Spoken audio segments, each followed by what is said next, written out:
In this video, I'm going to show you the exact mindset shifts that got me going from $600 a month all the way to $35,000 a month within 8 months of running my business. And if you're wondering, who the hell is this guy and why the hell should I take advice from him? My name is Jan. I was immobile for 5 years of my life, spent 14 in active physiotherapy, and got into bodybuilding, Ironmans, high-level bike racing, long cardio distance endurance. And then after that, I started my own business, which was centered around health optimization as well, which I run today. It's called Optimobility. You can check out some of my other content in regards to exactly what we do there. But this video is not about Optimobility.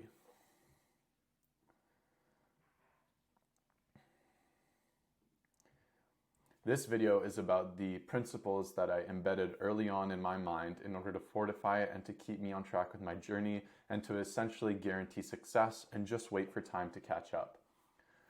These principles are derived from many factors, and the mentors that got me here are Nev, my personal mentor, Actualize.org, so the works of Leo Gura, Sam Ovens, Andrew Huberman, and a ton of other influential people that have helped me realize the basic fundamentals and thought processes for running a successful business. And I'm going to share them with you today. So in order to kind of take a step back and to realize what is the overarching causation of the way that we all think in business. Well, not everybody, but the way that I think in business, I should say. And this ultimately applies to boiling down this step process. It starts with consciousness. So intelligence is another word for it. So how do we amass more intelligence? Well, you amass more intelligence by binding it with truth. You know that you're right about something if the result that you apply is truthful. For example, if you're mixing colors and you mix like a brown and then you start painting, you know that you found success with finding the right color and painting the right color. The result is in itself. After you found truth, you identify bias. So you identify how you and your dogmatic principles, really good word by the way, dogma, how are you not applying that truth successfully? Because ultimately we have to put victimization to the side. We have to take ultimate accountability for our lack of success or for our success in general. Afterwards, unlearning and relearning. So once you've identified your bias, so in my case, I guess I could say is like egoism. I thought I knew everything. I thought I knew how to run a business. I thought I knew how to sell. I thought I knew how to run ops. Once I identified that this had immense gaps with it, I had to relearn the things that I already knew that I knew. And that process of relearning comes with immense amounts of pain, discomfort, and stress. Now, the cool thing is that if you're aligned with your mission and your journey, the stress, pain, and discomfort is very temporary. It usually falls in the category of 3 days to a week, and then you kind of get out of that hump and you start applying and you start again learning. So that process of relearning and then applying the learning is immense. And once you relearn, you apply. And then that's when you end up back in the same cycle and you kind of repeat this cycle. And that's what successful people have done. However, the biggest problem is that we don't see that. On social media, humans are the stupidest apes when it comes down to seeing, oh, speaker, right? This is a speaker, it generates music for me, it's great, this company's doing millions of dollars a month. Wow, why? I suck. Why am I not a company that's doing $1 million a month? The reason why you haven't created a product or you're not able to create a service that is what you see is because people have gone through this cycle at least 10,000 to 100,000 times for success. Now, this is where the time catching up version plays a role. And if you bind yourself to doing this for years, you're going to be successful. But this is the only way to amass success. There is ultimately no other way except luck or just stumbling onto lottery to actually build a solid reputation and foundation for all of your success. So let's break that down with the exact steps that you can apply today to find more success in your business. And that ultimately starts with an idea. Something that perplexes value, something that is out of the box, you do it better than people, and you leverage the results that you've attained to sell or to cultivate more value towards the idea or the vision that you have. The more that you do these 4 steps, the more value you're perplexed, the more out of the box it is, so no one's doing it in the sense of like it's hard to directly correlate you or to undermine you if you're a prospect on the call, the more of a chance that you're going to have with being an authority in that space.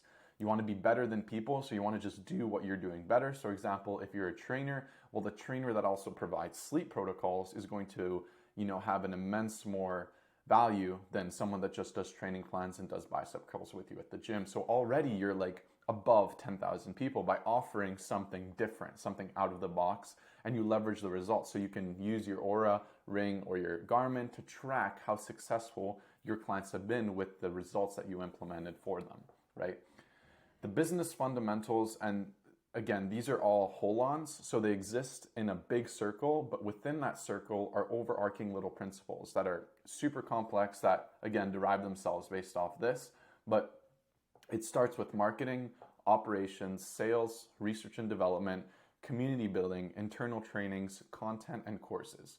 Now, this might spread yourself very thin in the initial structure of starting, running, and upkeeping a business. Hell, we're even finding it difficult to build our software, sell what we're currently selling, build the community while there's only 2 to 4 people in the business, trying to grow it as efficiently as possible. But these are the fundamentals. I'm not going to dive into them in this video specifically, but these are just the things you want to be really aware of and to start implementing and cross-referencing with the way this is just copywriting, the way your marketing, operations, sales, etc. relate to the idea that you've cultivated. That's how you're going to bring it to market and sell more of it. Afterwards, you're going to have successful traits in the door. And these successful traits will determine whether or not your business succeeds or it fails. The biggest overarching one that I'm also going to write down here is also going to be just time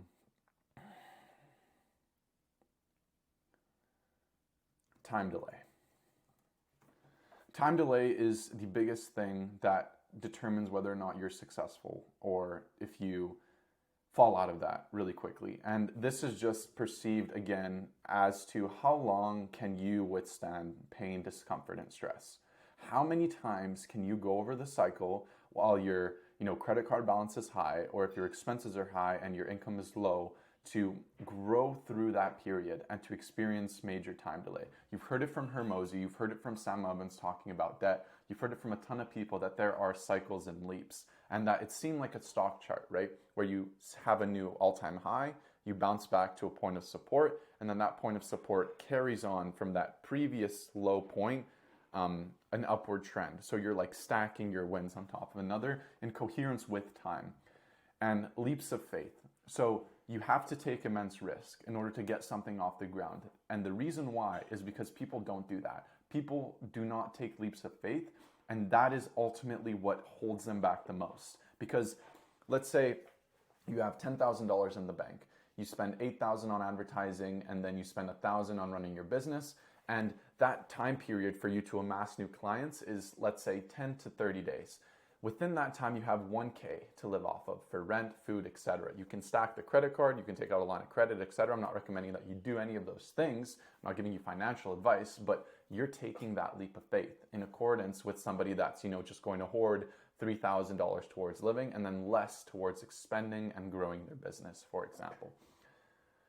Brute forcing growth cycles, this sucks dick, like a major 10-foot dick.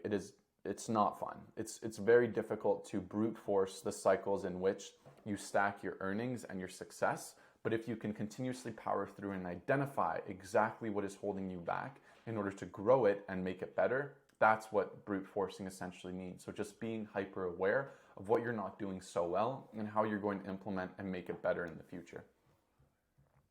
And then we'll talk about marketing and sales in a separate video, but service delivery and client results are everything that is going to keep your churn close to zero, but never zero, while maintaining a steady flow of results and improvements for your clients. And you can easily boil this down into communication, results, conviction, and reporting. So how you report on the data / the results that you're getting, communication and support. So again, this boils back into communication, but like supporting your clients through their journey, alleviating decision fatigue for their clients. This is probably one of the biggest things, is if you can eliminate less decisions for your clients, that's going to have them kind of relying on your service, because once they lose that service, they know that they're going to have to make more of these decisions to build up that lifestyle inflation that they've created for themselves by hiring you.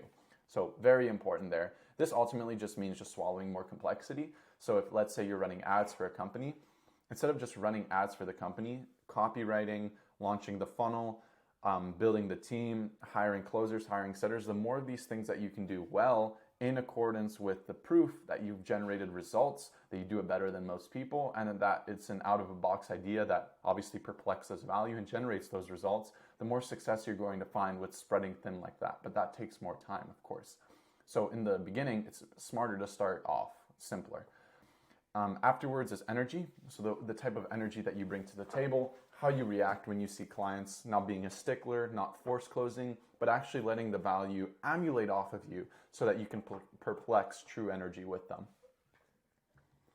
Authority and clarity. So how much authority you bring to the table and how much energy you perplex based on the business that you've cultivated. And ultimately, this just boils down into setting the right expectations with people, because if you do not set the right expectations, immediately after, the client will be not in a good state with you. They'll be like a zombie. They'll pay you and then they'll churn and burn because the expectations weren't set. So be very careful here, especially when setting guarantees. I've seen a lot of businesses move away from guarantees because it sets the wrong expectations and it sets the wrong timeline. However, performance-based results are a terrific alternative to setting guarantees as well. Now, I've already started filling in some of these things, but I wanted to do the rest of the service delivery aspects with you. So conviction, reporting, communication, support, etc. So ultimately, communication is going to bring reassurance, confidence, and a constant flow of feedback delivery from your clients. Now, this is essential because the feedback delivery lets you speed run this process. And in this process, if you don't apply it well with the clients, you're going to churn and burn them, which you want to reduce as you're stacking more clients and building up your business. Results is going to give you more conviction, referrals, confidence, and growth in your business, and it's going to create a better relationship with your clients. So we can throw that in there. Conviction and reporting, again, we'll kind of do the same things as well. Referrals has.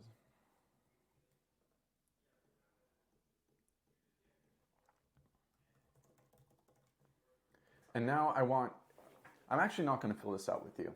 I want you to take this sheet and to write down how you think that the rest of these points will emulate and will build off of your business, and then join our school, hit me up, and tell me how you think you're better aligned with this journey and how you're, overarching and growing your business in a positive manner using the points and systems that we talked about today. I'll link this Figma down below so that you can use it and that you can better understand and perplex how to build some off of these ideas and mannerisms that are indoctrinated within our thought philosophies and our ability to dissect the way that our minds work in order to generate more success and results with our business. I'm going to be really frank with you. Right now, we're going through an immense pain and discomfort and stress period. I'm actually going to pull out my personal notes here that state why shit fucked, right? So we're having a hard time with a lack of urgency, lack of follow-up, and we're prioritizing the wrong things. Our software is currently being moved over to a web app build, so we're no longer functioning off of Google Sheets and Google Looker. We're moving over, and that period and process takes time. This is an immense pain point because our reporting and conviction is based off of our software. If we're not able to gather and collect that data properly, then how are we supposed to report and continue to give clients proper rapport based on that? What I'm doing to circumnavigate this is, as the software devs are moving everything over, I'm sticking to the old system and just manually putting more inputs of my time to make sure that our clients know exactly what's going on and that their data is being upheld properly. One of our blood work contracts as well needs to be renewed, and this is just a period in time where our blood testing facilitator for our data testing has withheld and the contract needs to be renewed, and until then our clients can't get their blood work done. So I have an immense urgency following up with Life Labs consistently to make sure that we get a new contract in place.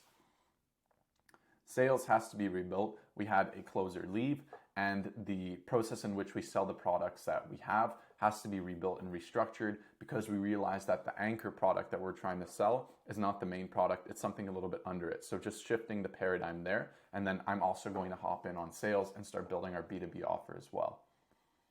Our one-time offer also has to be rebuilt. So the structure in which we upsell our potential prospects and clients, there needs to be some more value there before they opt in and commit to a full package. Training has to be rebuilt as well on the internal sales end. Obviously, with that churn internally, we need to make sure that we have better sales system training processes in place, so that way when we bring in a new member, they know exactly what the hell's going on.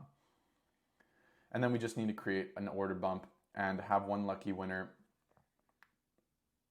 that will get these systems organized for themselves. So if like 30 people opt in, then 1 out of 30 will have like a one-on-one with me or my business partner where they'll show them how to rebuild these systems.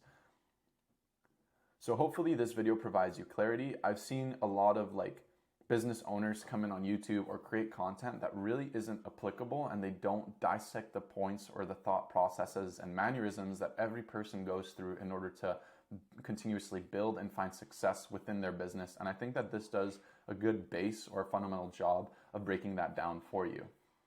My goal is ultimately to inspire you, to help you, and to show you that anything is possible as long as you continue along this journey of applying, learning, identifying bias, unlearning, going through cycles of healthy stress in order to grow and to succeed in business.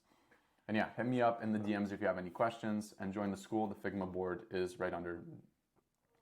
The Figma board is right below. All the best, brothers. All the best, brothers. Cheers.